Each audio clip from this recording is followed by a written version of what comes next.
വളരെ ഗൗരവമുള്ള അവസ്ഥയിലൂടെയാണ് സംസ്ഥാനം കടന്നു പോകുന്നത്. കോവിഡ് വ്യാപനം ശക്തമായി തന്നെ തുടരുകയാണ്.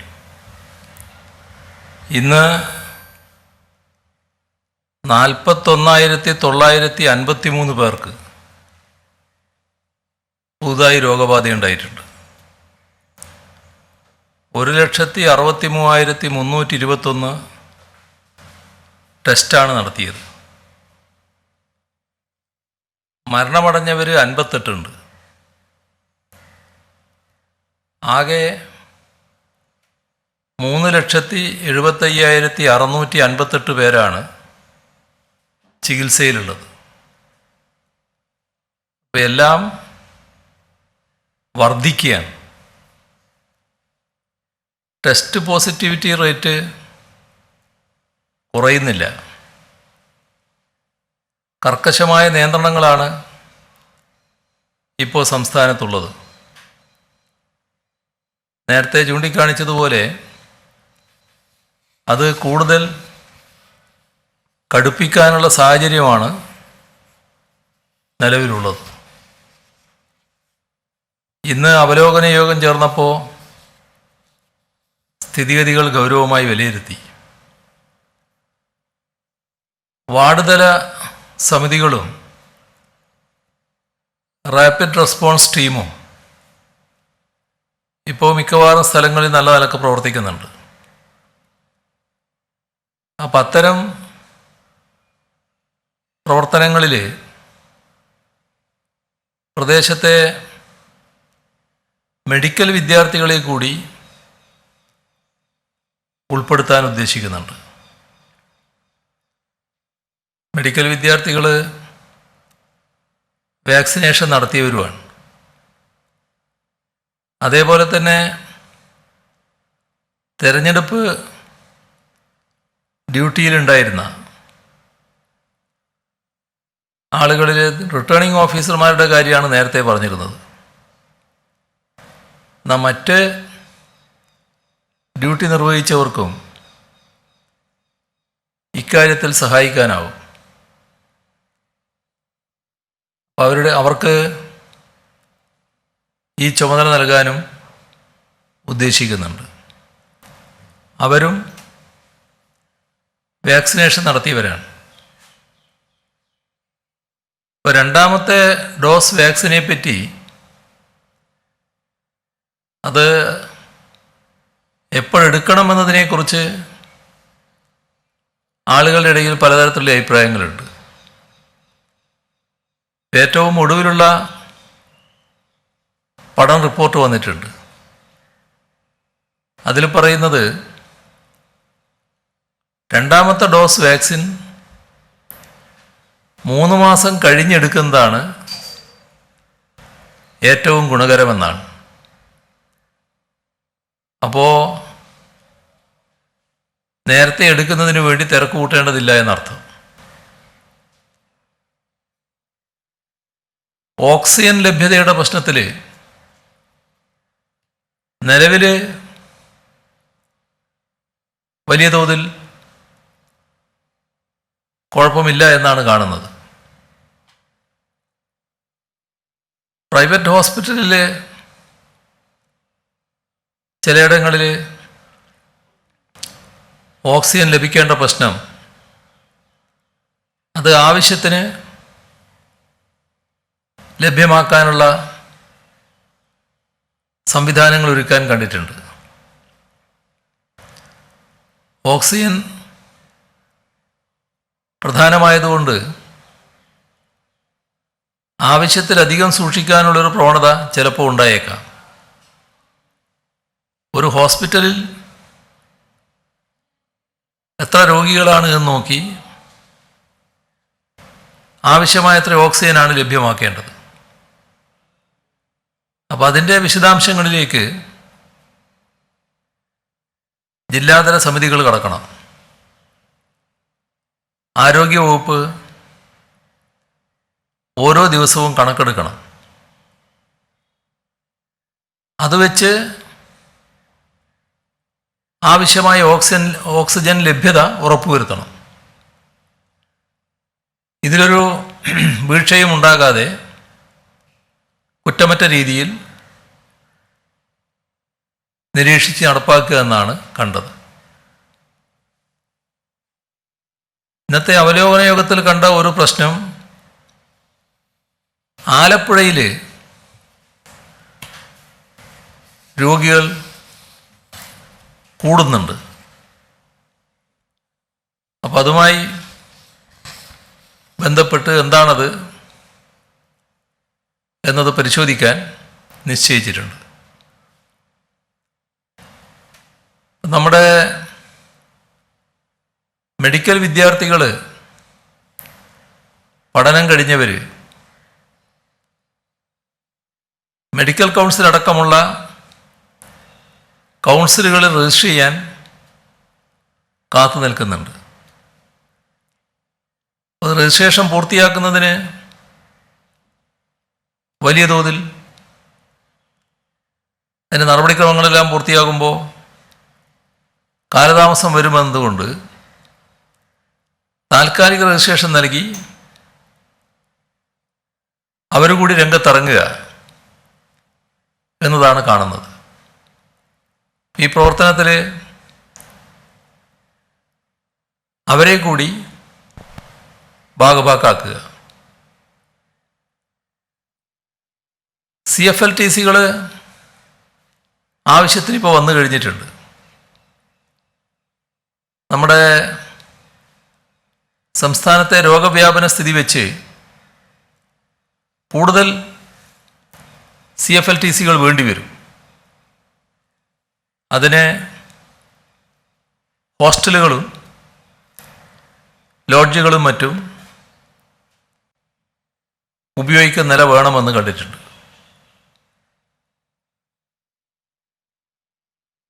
നമ്മുടെ സംസ്ഥാനത്ത് KSEBയും വാട്ടർ അതോറിറ്റിയും മറ്റും കുടിശ്ശികകൾ പിരിക്കുന്ന പ്രശ്നം ശ്രദ്ധയിൽപ്പെട്ടു. ഈ ഒരു രോഗവ്യാപന ഘട്ടത്തിൽ 2 മാസത്തേക്ക് അത്തരം കുടിശ്ശിക പിരിവൊക്കെ നിർത്തിവെക്കണമെന്ന് തീരുമാനിച്ചിട്ടുണ്ട്. ബാങ്കുകൾ റിക്കവറിക്ക് വേണ്ടിയുള്ള പ്രവർത്തനം ഇപ്പോൾ നടത്തുന്നുണ്ട്. അത് നീട്ടിവെക്കാൻ ബാങ്കുകളോട് ആവശ്യപ്പെടാനും തീരുമാനിച്ചിട്ടുണ്ട്.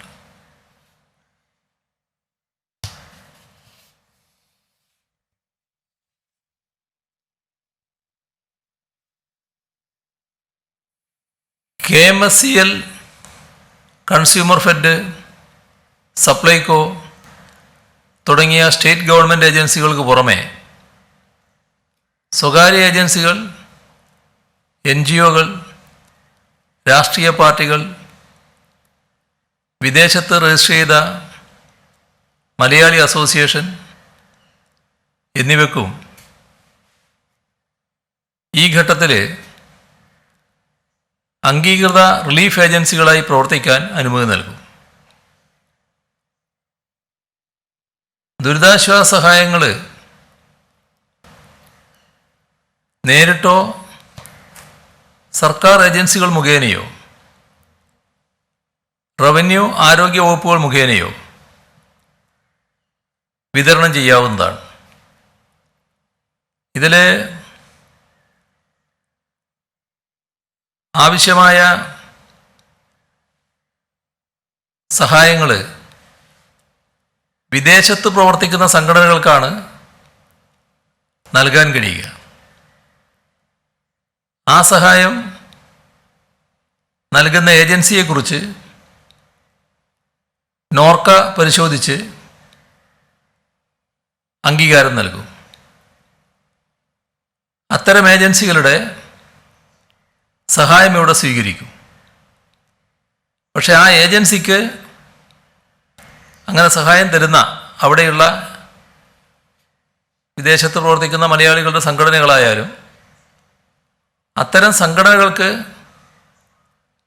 ഇവിടെ നേരിട്ട് ഒരു കൂട്ടരെ ഏൽപ്പിച്ച് ആ സഹായം വിതരണം ചെയ്യാൻ പറ്റില്ല. സഹായം ഇവിടെ നൽകിയാൽ സർക്കാർ ഏജൻസികൾ മുഖേനയാണ് അത് വിതരണം ചെയ്യുക.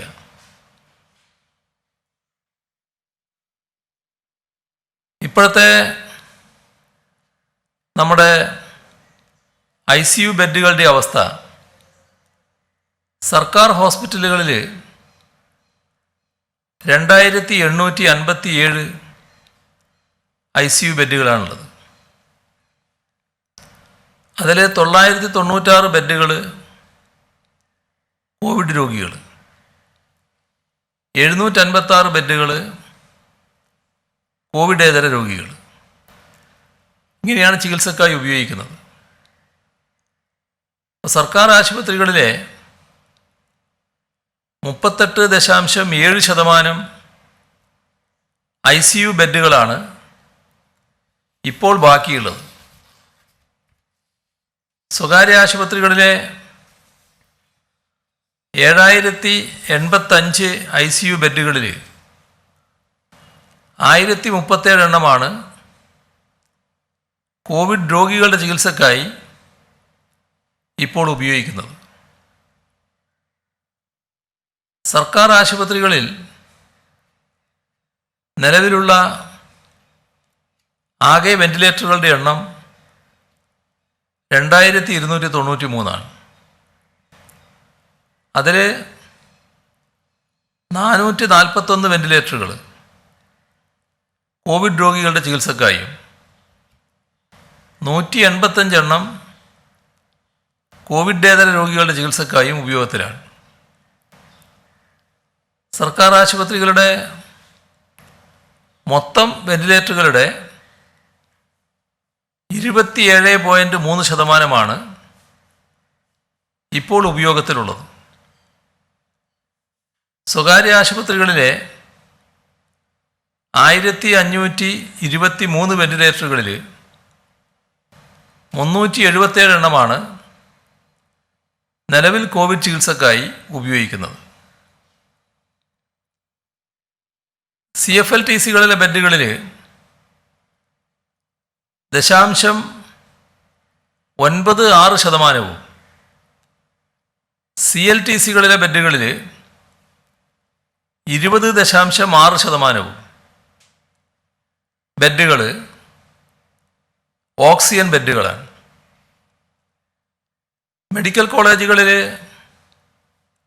ആകെയുള്ള 3231 ഓക്സിജൻ ബെഡുകളിൽ 1731 എണ്ണമാണ് കോവിഡ് ചികിത്സക്കായി നീക്കിവച്ചിരിക്കുന്നത്.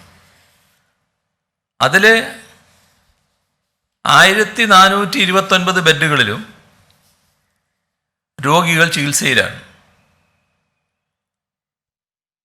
546 പേർ കോവിഡേതര രോഗികളാണ്. മൊത്തം 3231 ഓക്സിജൻ ബെഡുകളിൽ 1975 എണ്ണവും ഇപ്പോൾ ഉപയോഗത്തിലാണ്. ഡയറക്ടറേറ്റ് ഓഫ് ഹെൽത്ത് സർവീസസിന് കീഴിലുള്ള ആശുപത്രികളിൽ 3001 ഓക്സിജൻ ബെഡുകളാണുള്ളത്. അതിൽ 2028 ബെഡുകളാണ് കോവിഡ് ചികിത്സക്ക് നീക്കിവെച്ചിട്ടുള്ളത്. അവയിൽ 1373 ഓക്സിജൻ ബെഡുകളിൽ ഇപ്പോൾ രോഗികൾ ചികിത്സയിലാണ്. കോവിഡേതര രോഗികളെ കൂടെ കണക്കിലെടുത്താൽ ഈ ആശുപത്രികളിലെ 51.28% ഓക്സിജൻ ബെഡുകളിലും രോഗികളിപ്പോൾ ചികിത്സിക്കപ്പെടുന്നുണ്ട്. സ്വകാര്യ ആശുപത്രികളിലെ 2990 ഓക്സിജൻ ബെഡുകളിൽ 66.12% ഓക്സിജൻ ബെഡുകൾ ഇതിനോടകം ഉപയോഗത്തിലായി കഴിഞ്ഞു. ഇറക്കുമതി ചെയ്യുന്ന ദ്രവീകൃത മെഡിക്കൽ ഓക്സിജനിൽ ചുരുങ്ങിയത് 1000 മെട്രിക് ടൺ കേരളത്തിന് അനുവദിക്കണമെന്നാവശ്യപ്പെട്ട് പ്രധാനമന്ത്രി നരേന്ദ്രമോദിക്ക് ഇന്ന് കത്തയച്ചിട്ടുണ്ട്. രണ്ടാം തരംഗത്തിൽ കോവിഡ് രോഗികളുടെ എണ്ണം ദിനംപ്രതി ഉയരുന്ന സാഹചര്യത്തിൽ ഓക്സിജൻ്റെ ആവശ്യം വലിയ തോതിൽ വർദ്ധിക്കുകയാണ്. ഓക്സിജൻ്റെ സ്റ്റോക്ക് വളരെ വേഗം കുറയുന്നുമുണ്ട്. ഈ സാഹചര്യത്തിൽ മതിയായ കരുതൽ ശേഖരം ഉണ്ടാക്കുന്നതിന് കേന്ദ്രത്തിൻ്റെ സഹായം ആവശ്യമാണ്. ഇപ്പോൾ ഇറക്കുമതി ചെയ്യുന്ന വിഹിതത്തിൽ നിന്ന് 500 മെട്രിക് ടൺ ആദ്യ ഗഡുവായി കേരളത്തിന് അനുവദിക്കണം. അടുത്ത ഘട്ടത്തിൽ 500 ടൺ കൂടി സംസ്ഥാനത്തിന് നീക്കിവെക്കണം. കേരളത്തിനടുത്തുള്ള ഏതെങ്കിലും സ്റ്റീൽ പ്ലാന്റിൽ നിന്ന് 500 ടൺ അനുവദിക്കുന്ന കാര്യവും പരിഗണിക്കാവുന്നതാണ്. ഇറക്കുമതി ചെയ്യുന്ന ഓക്സിജനിൽ നിന്ന് 1000 ടൺ കേരളത്തിന് നൽകുന്നതിന് വിദേശ മന്ത്രാലയത്തിന് നിർദ്ദേശം നൽകണമെന്നും പ്രധാനമന്ത്രിയോട് അഭ്യർത്ഥിച്ചിട്ടുണ്ട്. കോവിഡ് രോഗികളുടെ എണ്ണം വർദ്ധിക്കുന്ന സാഹചര്യം കണക്കിലെടുത്ത് കേരളത്തിന് കഴിയാവുന്നത്ര ഓക്സിജൻ ടാങ്കറുകൾ, PSA പ്ലാന്റുകൾ, ഓക്സിജൻ കോൺസെൻട്രേറ്ററുകൾ, വെന്റിലേറ്ററുകൾ എന്നിവയും മുൻഗണനാടിസ്ഥാനത്തിൽ അനുവദിക്കണം. സംസ്ഥാനത്തിന് 50 ലക്ഷം ഡോസ് കോവിഷീൽഡ് വാക്സിനും 25 ലക്ഷം ഡോസ് കോവാക്സിനും അനുവദിക്കണം. സംസ്ഥാനത്തിന് വാക്സിൻ നീക്കിവെക്കുമ്പോൾ രണ്ടാം ഡോസിന് കാത്തിരിക്കുന്നവരുടെയും ഒന്നാം ഡോസിൽ രജിസ്റ്റർ ചെയ്ത് കാത്തിരിക്കുന്നവരുടെയും എണ്ണം കണക്കിലെടുക്കണം. കേന്ദ്ര സർക്കാരുമായി യോജിച്ചുകൊണ്ട് കോവിഡ് മഹാമാരിക്കെതിരായ പോരാട്ടത്തിൽ കേരളം മുൻനിരയിൽ ഉണ്ടാകുമെന്ന ഉറപ്പും പ്രധാനമന്ത്രിയെ അറിയിച്ചിട്ടുണ്ട്. തിരുവനന്തപുരം ജില്ലയിൽ കോവിഡ് ചികിത്സാ സൗകര്യം വർദ്ധിപ്പിക്കുന്നതിൻ്റെ ഭാഗമായി 300 കിടക്കകളുള്ള ഒരാശുപത്രി കൂടി കോവിഡ് സെക്കൻഡ് ലൈൻ ട്രീറ്റ്മെൻറ്റ് സെൻ്ററായി ഏറ്റെടുത്തു. പുതിയ 4 ഡൊമിസിലറി കെയർ സെൻ്ററുകളും തുറന്നിട്ടുണ്ട്. ഇവിടങ്ങളിൽ 250 കിടക്കകൾ സജ്ജമാക്കാൻ കഴിയും. തഹസിൽദാർമാർക്ക് പ്രത്യേക നിർദ്ദേശം നൽകിയിട്ടുണ്ട്. സ്വകാര്യ ആശുപത്രികൾ ഒരുക്കിയിട്ടുള്ള കോവിഡ് സെക്കൻഡ് ലൈൻ ട്രീറ്റ്മെൻറ്റ് സെൻ്ററുകളിൽ ചികിത്സക്കായി പ്രൈമറി ഹെൽത്ത് സെൻ്ററുകളിൽ നിന്നും കമ്മ്യൂണിറ്റി ഹെൽത്ത് സെൻ്ററുകളിൽ നിന്നും റഫർ ചെയ്യുന്ന രോഗികൾക്ക് സൗജന്യ ചികിത്സ ഉറപ്പാക്കുന്നതിനുള്ള നടപടികൾ സ്വീകരിച്ചിട്ടുണ്ട്. കൊല്ലം ജില്ലയിലും തടസ്സരഹിതമായി ഓക്സിജൻ ലഭ്യത ഉറപ്പാക്കാനുള്ള നടപടികൾ സ്വീകരിച്ചു വരികയാണ്. തീപിടുത്തം പോലുള്ള അപകടങ്ങൾ ഒഴിവാക്കുന്നതിന് എല്ലാ സർക്കാർ സ്വകാര്യ ആശുപത്രികളിലും ഫയർ ഓഡിറ്റ് കാര്യക്ഷമമായി നടത്തും. വ്യാപാരികളുമായി സഹകരിച്ച് അവശ്യ സാധനങ്ങൾ വീട്ടിലെത്തിക്കുന്ന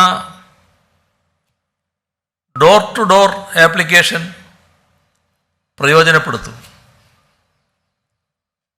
പത്തനംതിട്ട ജില്ലയിലെ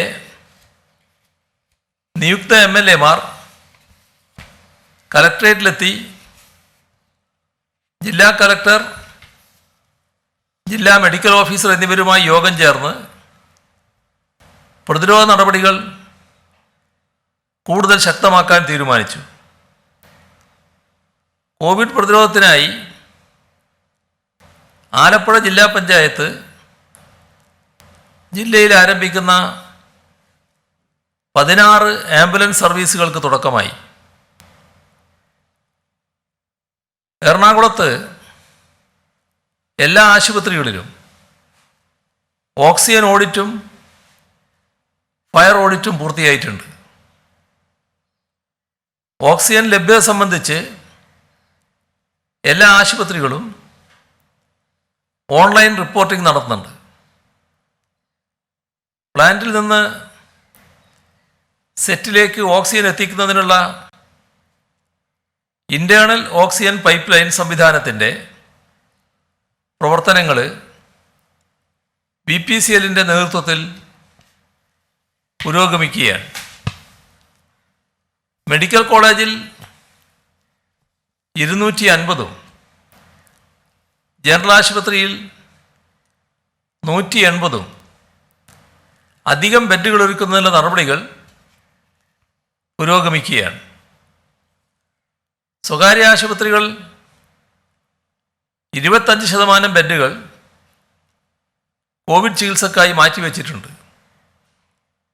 ഇത് 50% ഉയർത്തുന്നതിനുള്ള നടപടികൾ പുരോഗമിക്കുകയാണ്. കോവിഡ് പ്രതിരോധ പ്രവർത്തനങ്ങളുമായി ബന്ധപ്പെട്ട് വൃദ്ധസദനങ്ങളിൽ നിരീക്ഷണം ശക്തമാക്കും. വാർഡുതല ദ്രുതകർമ്മസേനാ പ്രവർത്തനം ആരംഭിച്ചിട്ടില്ലാത്ത പഞ്ചായത്തുകളുടെ പട്ടിക തയ്യാറാക്കാൻ നിർദ്ദേശം നൽകിയിട്ടുണ്ട്. രോഗികളെ ആശുപത്രികളിൽ എത്തിക്കുന്നതിന് കൂടുതൽ സന്നദ്ധ പ്രവർത്തകരെയും കൂടുതൽ ആംബുലൻസും ഏർപ്പെടുത്തും. ഓരോ പഞ്ചായത്തിലും ഹെൽപ്പ് ഡെസ്ക് ആരംഭിക്കുകയും മരുന്നെത്തിക്കുന്നതിനുള്ള സംവിധാനം ഒരുക്കുകയും ചെയ്യും. ആദിവാസി മേഖലയിൽ കോവിഡ് രോഗികൾക്കായി CFLTCകൾ ആരംഭിക്കും. ഇന്ന് അവലോകന യോഗം ആദിവാസികൾക്ക് വാക്സിനേഷൻ അതത് ഊരുകളിൽ വെച്ച് തന്നെ നടത്താനുള്ള നടപടികളെടുക്കാൻ തീരുമാനിച്ചിട്ടുണ്ട്. എറണാകുളം ജില്ലയിലെ 27% ടെസ്റ്റ് പോസിറ്റിവിറ്റി നിരക്ക്.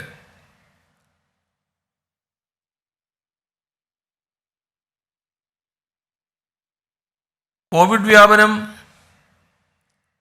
രൂക്ഷമായ മുനമ്പം പഞ്ചായത്തിലെ ഹാർബർ അടച്ചിടും.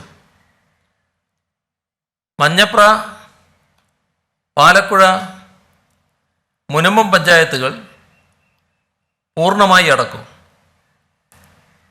25% മുകളിൽ ടെസ്റ്റ് പോസിറ്റിവിറ്റി നിരക്കുള്ള എറണാകുളം ജില്ലയിലെ എല്ലാ പഞ്ചായത്തുകളും ബുധനാഴ്ച മുതൽ അടച്ചിടും. കൂടുതൽ പഞ്ചായത്തുകൾ അനിയന്ത്രിത മേഖലയുടെ പട്ടികയിൽ ഇടം പിടിക്കുന്ന അവസ്ഥയാണ് തൃശ്ശൂർ ജില്ലയിലുള്ളത്. തൃശ്ശൂർ കോർപ്പറേഷന് കീഴിലുള്ള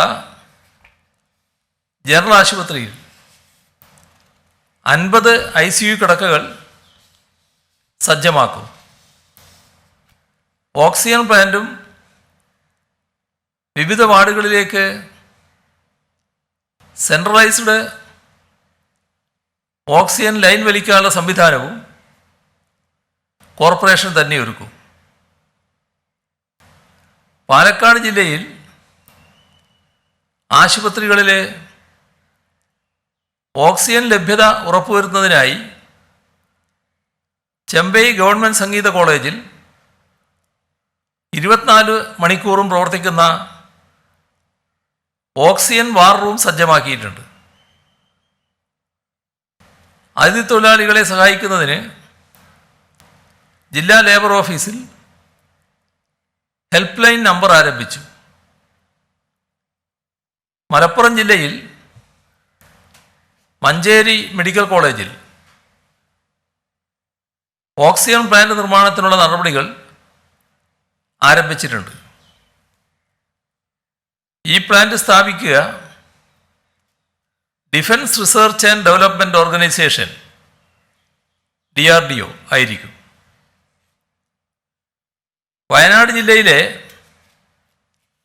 ഓക്സിജൻ വാർ റൂം പ്രവർത്തനക്ഷമമായിട്ടുണ്ട്. കോഴിക്കോട്ട് ആരോഗ്യ സ്ഥാപനങ്ങളിൽ ഓക്സിജൻ ലഭ്യത ഉറപ്പുവരുത്തുന്നതിന് തദ്ദേശഭരണ സ്ഥാപനങ്ങൾക്ക് ചുമതല നൽകി. ആംബുലൻസ് ഉൾപ്പെടെ 2ൽ കുറയാത്ത വാഹനങ്ങളെങ്കിലും ഓക്സിജൻ സൗകര്യത്തോടെ ലഭ്യമാക്കണം. മെഡിക്കൽ കോളേജ് ആശുപത്രിയോട് ചേർന്ന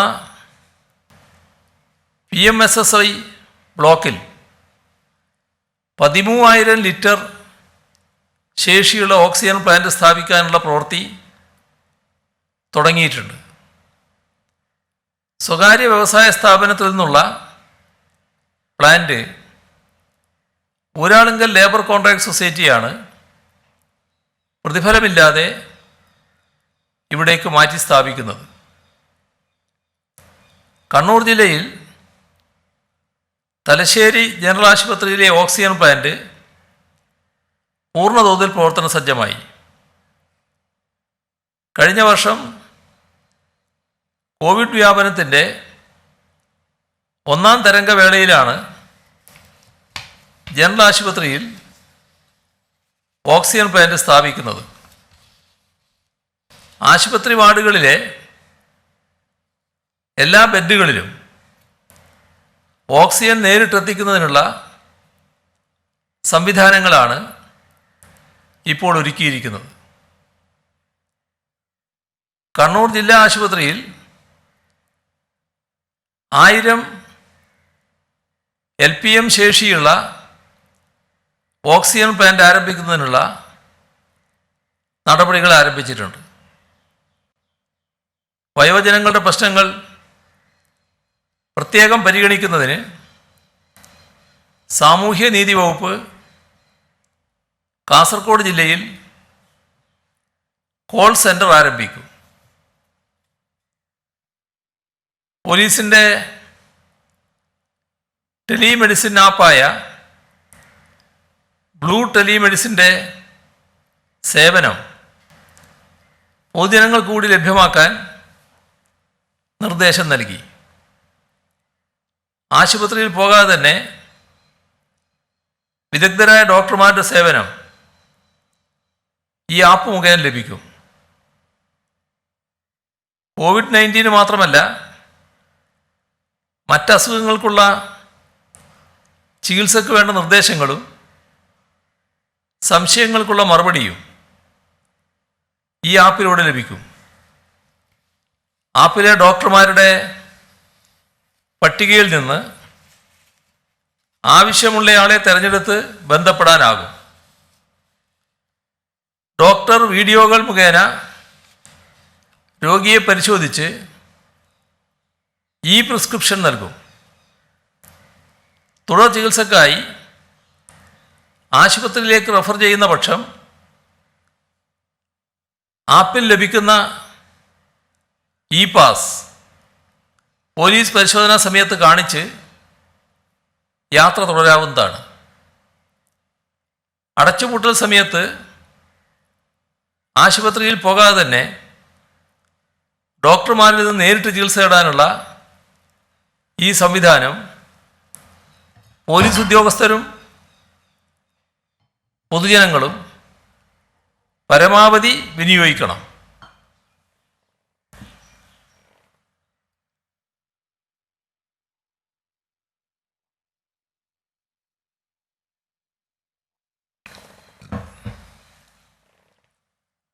വളരെ അത്യാവശ്യ ഘട്ടങ്ങളിൽ മെഡിക്കൽ ഷോപ്പുകളിൽ നിന്ന് മരുന്ന് വാങ്ങി വീട്ടിലെത്തിക്കാൻ പോലീസിൻ്റെ സഹായം തേടാം.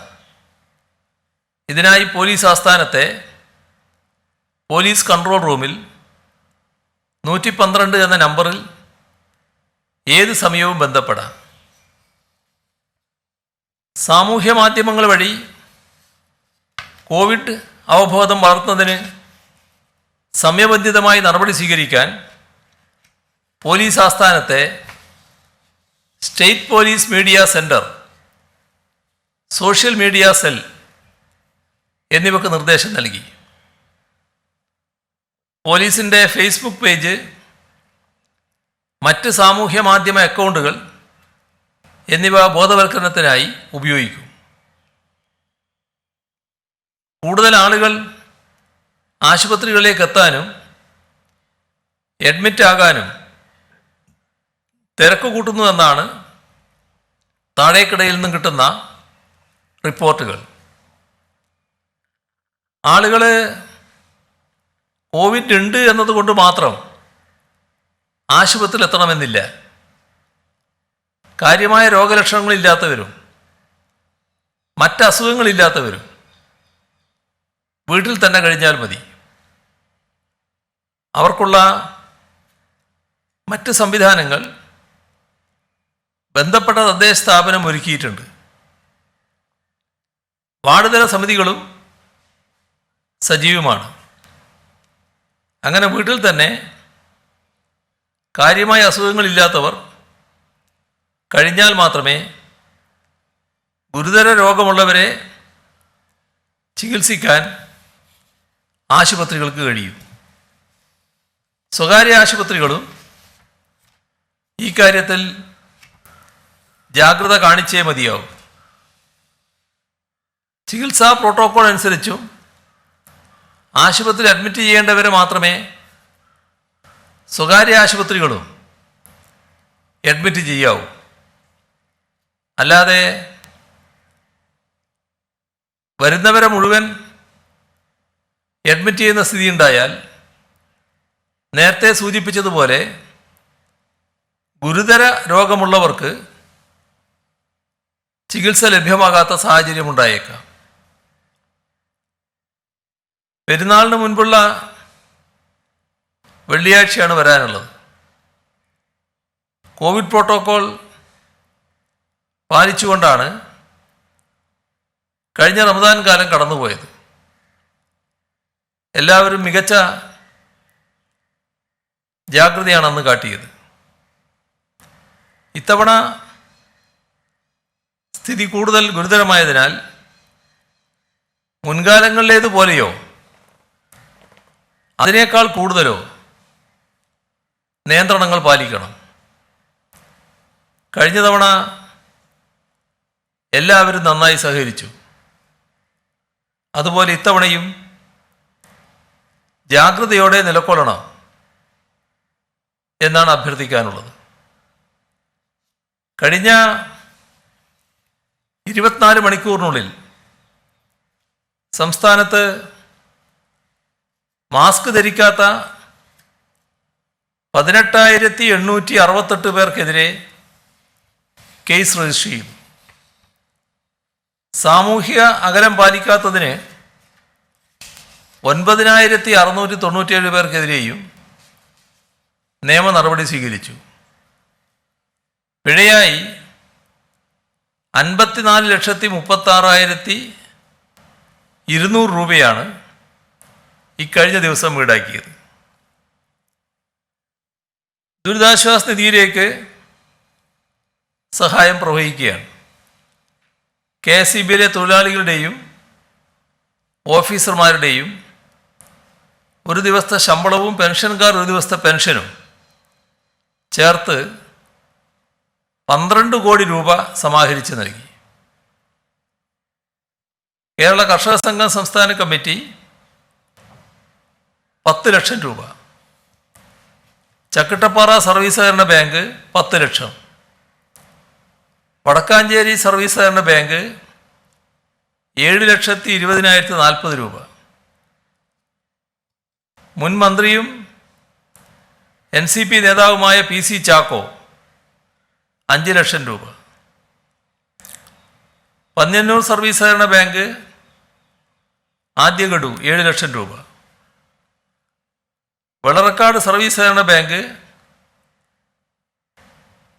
7,43,356 രൂപ.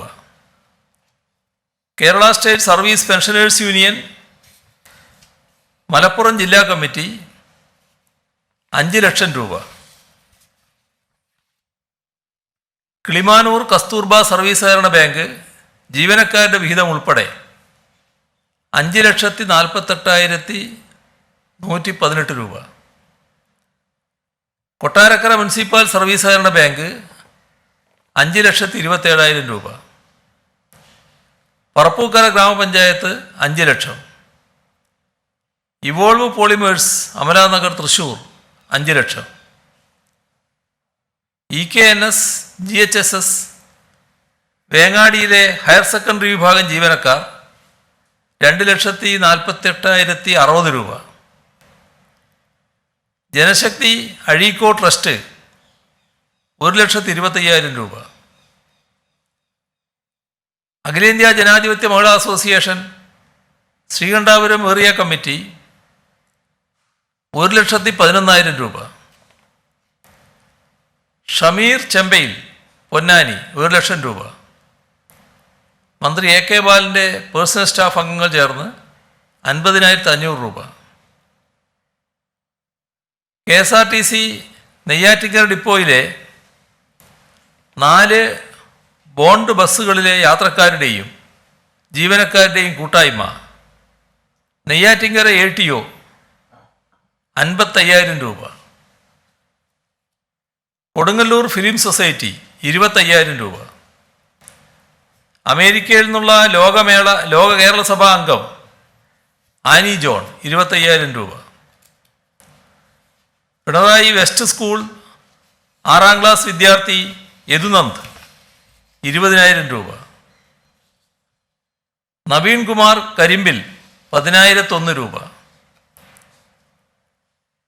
നസീം മുല്ലപ്പള്ളി അബുദാബി 9,600 രൂപ. അഞ്ചൽ പാറവിള അഭിരാമി ഭവനിൽ രാജേഷ്, ഷിജ, അഭിരാമി എന്നിവർ ചേർന്ന് 5,000 രൂപ. കാഞ്ഞങ്ങാട് കേന്ദ്രീകൃത വിദ്യാലയത്തിലെ 8ാം ക്ലാസ് വിദ്യാർത്ഥി നന്ദകിഷോർ നായക്ക് 2,500 രൂപ.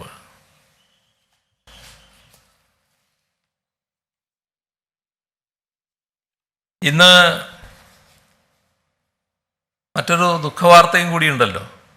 മാർത്തോമാ സഭയുടെ മുൻ പരമാധ്യക്ഷൻ ഡോക്ടർ ഫിലിപ്പോസ് മാർ ക്രിസോസ്റ്റം വലിയ മെത്രാപ്പോലിത്തയുടെ വിയോഗത്തിൽ നാം ആകെ തീവ്ര ദുഃഖം അനുഭവിക്കുന്ന സമയമാണിത്. കേരളത്തിനാകെ അപരിഹാര്യമായ നഷ്ടമാണ് വലിയ മെത്രാപ്പോലിത്തയുടെ വേർപാടിലൂടെ ഉണ്ടായിട്ടുള്ളത്. 104 വർഷം ജീവിക്കാൻ കഴിയുക എന്നത് അത്യസാധാരണമായ കാര്യമാണ്.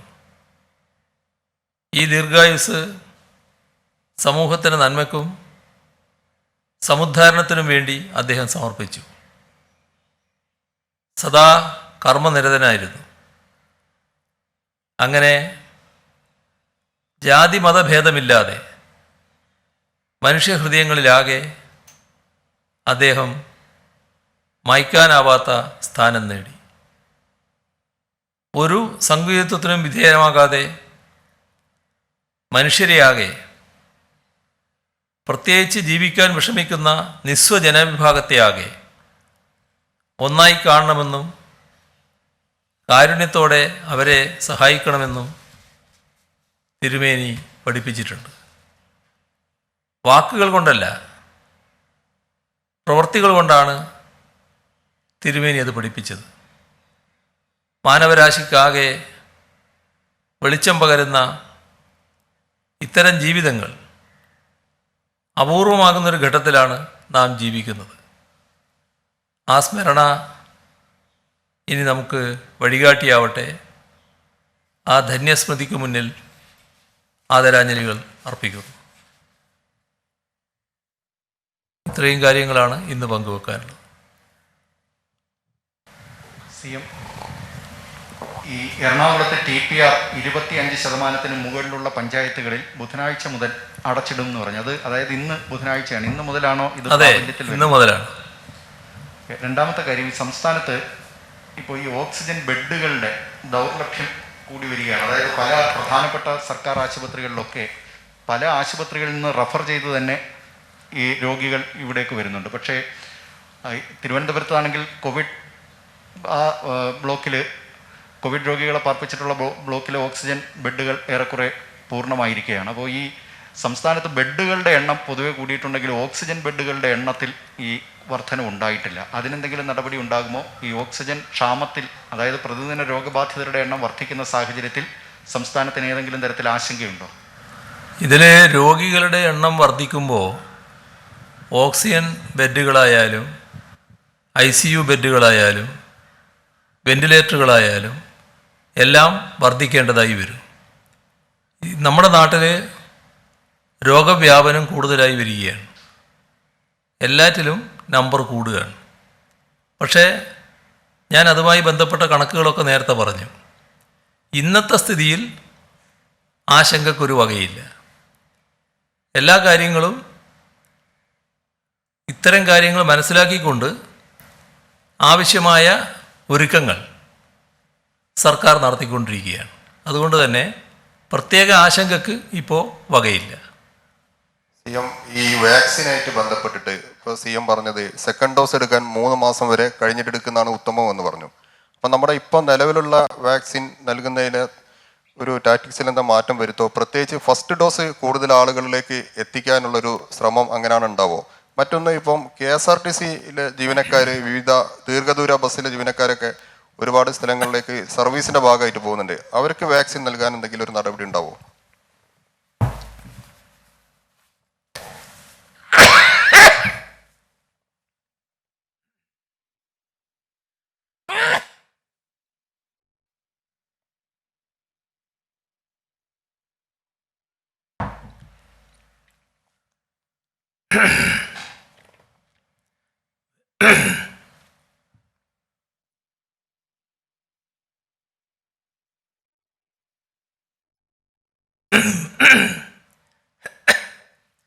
വാക്സിൻ്റെ കാര്യത്തിൽ ഈ പറയുന്ന ഒരുക്കങ്ങൾ സർക്കാർ തലത്തിൽ നടത്തിക്കൊണ്ടിരിക്കുകയാണ്. 3 മാസം കഴിഞ്ഞിട്ട് വാക്സിൻ എടുക്കുന്നതാണ് ഏറ്റവും ഗുണകരമായിട്ടുള്ളത് എന്ന് തന്നെയാണ് സർക്കാർ കണ്ടിട്ടുള്ളത്. സർക്കാർ കണ്ടതല്ല, അതിൻ്റെ വിദഗ്ധ സമിതി, നമ്മുടെ സമിതിയല്ല, ഇപ്പോഴത്തെ ഒരു പുതിയ പഠന റിപ്പോർട്ട് വ്യക്തമാക്കുന്നത്. അപ്പോൾ ആവശ്യമായത്ര വാക്സിൻ ലഭ്യത ഉറപ്പുവരുത്താൻ തന്നെയാണ് നടപടികളെടുക്കുന്നത്. ഇപ്പോൾ നമ്മുടെ കയ്യിലുള്ള വാക്സിൻ അത് രണ്ടാമത് കൊടുക്കേണ്ടവർക്ക് അത് കൊടുക്കുകയും ഒന്നാമത് കൊടുക്കേണ്ടവർക്ക് 80 വയസ്സിന് മുകളിലുള്ളവർ ചിലർ ഇനിയും എടുക്കാൻ ബാക്കിയുള്ളവരുണ്ട്. അവർക്ക് മുൻഗണന കൊടുത്തുകൊണ്ട് നൽകേണ്ടതുണ്ട് എന്നാണ് കണ്ടിട്ടുള്ളത്. 18 വയസ്സിന് മുകളിലുള്ളവർക്കുള്ള വാക്സിനേഷൻ തുടങ്ങാൻ കഴിഞ്ഞിട്ടില്ലല്ലോ. അത് ഒരു ഏകദേശം എന്നത്തേക്ക് തുടങ്ങാൻ കഴിയുമെന്നും അതുപോലെ തന്നെ അതിൽ ഈ 18-45 ഏജ് ഗ്രൂപ്പിലുള്ളവർക്ക്, ഈ കോമോബിഡിറ്റീസ് ഉള്ളവർക്ക് മുൻഗണന നൽകുമെന്ന് പറഞ്ഞല്ലോ. അതിൻ്റെ പ്രവർത്തനങ്ങൾ തുടങ്ങാൻ കഴിഞ്ഞിട്ടുണ്ടോ? അത് എന്നത്തേക്ക് പ്രതീക്ഷിക്കാൻ കഴിയും? അത് വാക്സിൻ ലഭ്യതയെ ആശ്രയിച്ച് നിൽക്കുന്ന കാര്യമാണ്. വാക്സിൻ നമുക്ക് ഇതേവരെ ലഭിച്ചിട്ടില്ല. എപ്പോൾ ലഭിക്കുമെന്ന് ഉറപ്പായി പറയാവുന്ന അവസ്ഥയുമായിട്ടില്ല. ഏതായാലും നമ്മൾ ഓർഡർ കൊടുത്ത് കാത്തിരിക്കുകയാണ്. അത് കിട്ടുന്ന മുറക്ക് നിങ്ങൾ പറഞ്ഞ മറ്റ് രോഗങ്ങളുള്ളവർക്കാണ് ആദ്യ മുൻഗണന ഉണ്ടാവുക. പിന്നെ പ്രായത്തെ അടിസ്ഥാനപ്പെടുത്തിയുള്ള മുൻഗണന അതിൻ്റെ ക്രമമായി നിശ്ചയിക്കും. ഇപ്പോൾ ഈ KSRTC അതുപോലെ തന്നെ KSCBയുടെയൊക്കെ ഉണ്ടല്ലോ, വാട്ടർ അതോറിറ്റിയുടെയൊക്കെ പണം പിരിക്കുന്നത് തൽക്കാലം വേണ്ടെന്ന്, അതുപോലെ തന്നെ ഈ സ്വകാര്യ പണമിടപാട് സ്ഥാപനങ്ങളും മൈക്രോ ഫിനാൻസ് സ്ഥാപനങ്ങളും ഒക്കെ ഈ കണ്ടെയ്ൻമെൻറ്റ് സോണിൽ തന്നെ ചെന്ന് പൈസ പിരിക്കാൻ നിർബന്ധിക്കുന്നുണ്ട്. അപ്പോൾ അതിനൊന്ന് ഒരു സംവിധാനം ഉണ്ടാക്കണം. ഒപ്പം ഈ പൾസ് ഓക്സിമീറ്റർ കിട്ടാനില്ല. ഉള്ളതിന് 3 ഇരട്ടി വിലയാണ് പലയിടത്തും വാങ്ങിക്കുന്നത്. ഇപ്പോഴത്തെ നിലയിൽ ഈ ഇത്തരം പിരിവുകൾ അവർക്ക് കിട്ടേണ്ട പൈസ തന്നെയാണ്. പക്ഷേ ഇപ്പോൾ ആളുകളെ ഈ തരത്തിൽ ബുദ്ധിമുട്ടിക്കുന്നത് ശരിയല്ല. അതുകൊണ്ട് അതൊന്ന് മാറ്റിവെക്കണമെന്ന് തന്നെയാണ് സർക്കാരിൻ്റെ അഭിപ്രായം. അതിനാവശ്യമായ നടപടികൾ സർക്കാർ സ്വീകരിക്കും. ഈ നിർമ്മാണ ഏത് മേഖല സ്തംഭിക്കുന്നില്ല. സാധനമായാലും ഇതിൽ കരിഞ്ചന്ത നടത്താൻ ഈ അവസരം ഉപയോഗിക്കാൻ പാടില്ല. ഓക്സിമീറ്റർ ഈ ഘട്ടത്തിൽ വളരെ ഒഴിച്ചുകൂടാത്തതാണ്. അത് കരിഞ്ചന്തയിലേക്ക് പോകുന്നുണ്ടെങ്കിൽ ആവശ്യമായ നടപടികളിലേക്ക് കടക്കും. അതിന് 2 തരത്തിലും നടപടികളെടുക്കും. ഡിസാസ്റ്റർ മാനേജ്മെൻറ്റ് ആക്ട് ഉണ്ട്, പാൻഡമിക് ആക്ടും ഉണ്ട്. അപ്പോൾ ആവശ്യമായ എല്ലാ നടപടികളും അക്കാര്യത്തിൽ സ്വീകരിക്കും. ഈ അതിഥി തൊഴിലാളികളെ വെച്ച് നിർമ്മാണ മേഖല അതുപോലെ സ്തംഭിക്കാതെ മുന്നോട്ട് പോകുമെന്നാണ് CM നേരത്തെ തന്നെ പറഞ്ഞത്. പക്ഷേ ഈ നിർമ്മാണ സാമഗ്രികൾ കിട്ടുന്നതിനുള്ള കടകളൊക്കെ തുറക്കാത്തൊരു സാഹചര്യമുണ്ട്, പ്രത്യേകിച്ച് ഈ സമയത്ത്. അതിനെന്തെങ്കിലും ബദൽ സംവിധാനം? അതിന് ക്രമീകരണം ഉണ്ടാക്കാൻ ഇന്നലെ തന്നെ ആലോചിച്ചിട്ടുണ്ട്. ആവശ്യമായ ക്രമീകരണങ്ങൾ ഉണ്ടാക്കുന്നുണ്ട്. അത്തരം ഷോപ്പുകൾ തുറന്ന് സാധനങ്ങൾ കൊടുക്കുന്ന നിലയുണ്ടാവും. സിമി, അവസാന വർഷം മെഡിക്കൽ വിദ്യാർത്ഥികൾ ഈ കോവിഡ് പ്രതിരോധത്തിന് വേണമെങ്കിൽ ഉപയോഗിക്കാമെന്ന് കേന്ദ്ര സർക്കാർ പറഞ്ഞിട്ടുണ്ട്. വാർഡ് തല സമിതികൾ മെഡിക്കൽ വിദ്യാർത്ഥികളെ ഉപയോഗപ്പെടുത്തുമെന്ന് പറഞ്ഞു.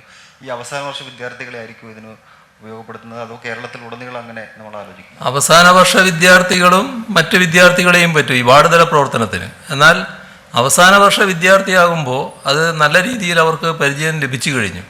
അവരെ മറ്റു തരത്തിൽ CFLTCകളിലടക്കം നമുക്ക് ഉപയോഗിക്കാൻ സാധിക്കും. അത്തരം ആളുകളെ ഉപയോഗിക്കുക എന്നുള്ളത് തന്നെയാണ് സർക്കാർ കാണുന്നത്. CM അതുമായി ബന്ധപ്പെട്ട് തന്നെ ഒരു ചോദ്യം. ഇപ്പം MBBS പൂർത്തീകരിച്ചവർക്ക് താൽക്കാലിക രജിസ്ട്രേഷൻ അടിയന്തരമായി നൽകുന്നതാണ്. അത് ഈ വിദേശ പഠനം പൂർത്തീകരിച്ച ഒരുപാട് പേര് രജിസ്ട്രേഷന് വേണ്ടി കാത്തു നിൽക്കുന്നുണ്ട്. CM തന്നെ നേരത്തെ അത് വളരെ സജീവമായി ആലോചിക്കുന്നുണ്ടെന്നും പറഞ്ഞതാണ്. അത് അവർക്കും കൂടെ ഈ രജിസ്ട്രേഷൻ ഇതിനെ കൂടെ നൽകി അവരും കൂടെ ഉപയോഗപ്പെടുത്തുമോ? അതായത് ഈ രജിസ്ട്രേഷൻ്റെ നടപടിക്രമങ്ങളിൽ താമസമുണ്ടാകുന്നതുകൊണ്ടാണ് ഈ നില എടുക്കുന്നത്. അപ്പോൾ ഇക്കാര്യത്തിൽ നമുക്ക് അവരുടെ സേവനം ലഭ്യമാകുമെന്നുള്ളത് കൊണ്ട് ഈയൊരു ദുരന്തഘട്ടത്തിൽ അവരുടെ സേവനം അത്യാവശ്യമായതിനാൽ താൽക്കാലിക രജിസ്ട്രേഷന് ഇവരെയും ബാധകമാക്കാം. ഈ മാർച്ച് ഏപ്രിൽ മാസങ്ങളിൽ മെഡിക്കൽ കോളേജുകളിൽ നിന്ന് പ്രത്യേകിച്ച് ധാരാളം മുതിർന്ന ഡോക്ടർമാർ റിട്ടയർ ചെയ്തിട്ടുണ്ടല്ലോ. അപ്പോൾ അവരുടെ ഒരു തുടർ സേവനമോ അല്ലെങ്കിൽ അവർ തിരിച്ചു വന്നിട്ട് ഈ ഒരു അടിയന്തര ഘട്ടത്തിൽ സർക്കാർ ആശുപത്രികളിൽ സേവനം ചെയ്യണമെന്നുള്ള കാര്യത്തിൽ സർക്കാർ എന്തെങ്കിലും ഇടപെടൽ നടത്തുമോ, അങ്ങനെ ഒരു നിർദ്ദേശം കൊടുക്കുമോ? അത്തരം ആളുകളുടെ സേവനം എങ്ങനെ ഉപയോഗിക്കാൻ പറ്റുമെന്നുള്ളത് ആലോചിക്കാം. CM, സർക്കാർ ജീവനക്കാർ 25% ജീവനക്കാർ മാത്രമേ പാടുള്ളൂ എന്നൊരു ഉത്തരവ് നിലനിൽക്കുമ്പോഴും ചിലയിടങ്ങളിലൊക്കെ അത് ലംഘിക്കുന്നതായിട്ട് കാണുന്നുണ്ട്. പ്രത്യേകിച്ച് തിരുവനന്തപുരം ജില്ലാ കോടതിയിൽ 300 ജീവനക്കാർ അവിടെ വർക്ക് ചെയ്യുന്നുണ്ട്. അവർ 100% ജീവനക്കാരും വരണമെന്ന് ഇൻറ്റേർണലായ ഒരു സർക്കുലർ 2 ദിവസം മുമ്പ് അവിടെ ഇറങ്ങിയിട്ടുണ്ട്. അപ്പോൾ ഈ ജീവനക്കാർക്കിടയിൽ ഇപ്പോൾ തന്നെ കോവിഡൊക്കെ ഉണ്ട് അവിടെ. അപ്പോൾ അവർ ആകെ ഒരു ആശങ്കയിലാണ് CM. അതെന്താണെന്ന് പരിശോധിക്കാൻ പറയാം. കോടതിയുമായി ബന്ധപ്പെട്ട് എന്താണ് ചെയ്യാൻ സാധിക്കുക എന്നുള്ളത് നോക്കാം. CM, ഈ CSI സഭയുടെ നേതൃത്വത്തിൽ ഇടുക്കിയിൽ മൂന്നാറിൽ അവർ റിട്രീറ്റ് നടത്തുകയും വാർഷിക റിട്രീറ്റ് നടക്കുകയും ഇത്രയും കോവിഡ് രോഗവ്യാപനത്തിനിടയ്ക്ക് അതിൽ പങ്കെടുത്ത 2 വൈദികർ മരിക്കുകയും ചെയ്തു. ബിഷപ്പിനടക്കം പോസിറ്റീവ് ഇപ്പോൾ ആയിട്ടുമുണ്ട്. ഏതെങ്കിലും തരത്തിൽ സർക്കാരിൻ്റെ ശ്രദ്ധയിൽ അത് പെട്ടിരുന്നോ? അക്കാര്യത്തിൽ എന്തെങ്കിലും നടപടിയെടുക്കുമോ? ഇത് നിർഭാഗ്യകരമായ ഒരു കാര്യം തന്നെയാണ്. ഇത്തരമൊരു സംഭവം ഏപ്രിലാണ് അത് നടന്നത്. ഇതാണ് നാം ഗൗരവമായി കാണേണ്ട കാര്യം. നമ്മൾ എല്ലാവരും ആരോഗ്യത്തോടെ ഇരിക്കുന്നു എന്നാണ് കാണുക. എന്നാൽ കൂട്ടത്തോടെ ആളുകൾ പങ്കെടുക്കുമ്പോൾ അതിലാർക്കെങ്കിലും രോഗമുണ്ടെങ്കിൽ മറ്റ് ശാരീരിക അകലം പാലിക്കാതെ മാസ്കും മറ്റും ധരിക്കാതെ ഇരിക്കുമ്പോൾ അത് വ്യാപിക്കുന്നതിനിടയാകും. പ്രത്യേകിച്ച് ഇതുപോലുള്ള ഒരു അടുത്തടുത്ത ആളുകൾ നിന്നുകൊണ്ടുള്ള പെരുമാറ്റ രീതികളാകുമ്പോൾ അതാണിവിടെ സംഭവിച്ചിട്ടുള്ളത്. ഇത് എല്ലാ ഘട്ടത്തിലും സർക്കാർ മുന്നറിയിപ്പ് നൽകിക്കൊണ്ടിരിക്കുന്നതാണ്. ഇതിൻ്റെ കൂടുതൽ കാര്യങ്ങൾ മനസ്സിലാക്കുന്നതിനും തുടർ നടപടികൾ സ്വീകരിക്കുന്നതിനും ആലോചിച്ചിട്ടുണ്ട്. സിമി, ഡിജിറ്റൽ ഓൺലൈൻ ക്ലാസ്സുകളൊക്കെ ഇപ്പോൾ കൂടുതലായിട്ട് നടന്നുകൊണ്ടിരിക്കുകയാണ്. അപ്പോൾ അതുമായി ബന്ധപ്പെട്ട ഈ സർവീസ് ചെയ്യുന്ന സ്ഥാപനങ്ങൾക്കും കടകൾക്കും ഒക്കെ തുറക്കാൻ അനുമതി നൽകുമോ? ഈ കമ്പ്യൂട്ടർ സർവീസ് സെൻ്ററുകളൊക്കെ ഇപ്പോൾ തൽക്കാലമില്ല. സിമി, നമ്മുടെ ഒരു കാര്യം ഈ സ്ഥാപനങ്ങളുടെ കാര്യം പറയുമ്പോഴാണ് നമ്മുടെ ഈ ഗവൺമെൻറ് പ്രസ് ഇപ്പോൾ ഈ അവശ്യ സർവീസിൻ്റെ കൂട്ടത്തിലാണ് ഉള്ളത്. പക്ഷേ ഒരുപാട് ജീവനക്കാർ 700-700ഓളം ജീവനക്കാരുണ്ട്. അവിടെ കുറേ അധികം പേർക്ക് ഇത് കോവിഡ് വന്നിട്ടുണ്ട്. പക്ഷേ അവർക്ക് ഈ വാക്സിൻ കിട്ടിയിട്ടുമില്ല. അപ്പോൾ അവർ വാക്സിൻ എടുക്കാത്ത ആളുകളാണ്. കോവിഡ് കുറേ പേർക്ക് വന്നു, അവശ്യ സർവീസായിട്ട് വരാതിരിക്കാനും പറ്റുന്നില്ല. അങ്ങനെയുള്ള കുറേ അധികം ഓഫീസുകൾ ഉണ്ടെന്നാണ് തോന്നുന്നത്. അത് ആരോഗ്യവകുപ്പിനെ കൂടാതെ തന്നെ അത്തരം കാര്യങ്ങളോടൊന്ന് ശ്രദ്ധിച്ചാൽ നല്ലതായിരിക്കും. അത് അവശ്യ സർവീസ് ആണെന്നുള്ളത് കൊണ്ട് തന്നെ അത്തരം ആളുകൾക്കെല്ലാം വാക്സിനേഷൻ നൽകുന്നതിനുള്ള നടപടികൾ നമുക്ക് സ്വീകരിക്കാം. അത് അതിന് മുൻഗണന കൊടുക്കുന്ന കാര്യവും ആലോചിക്കാം. അപ്പോൾ പിന്നീടാവാം ബാക്കി.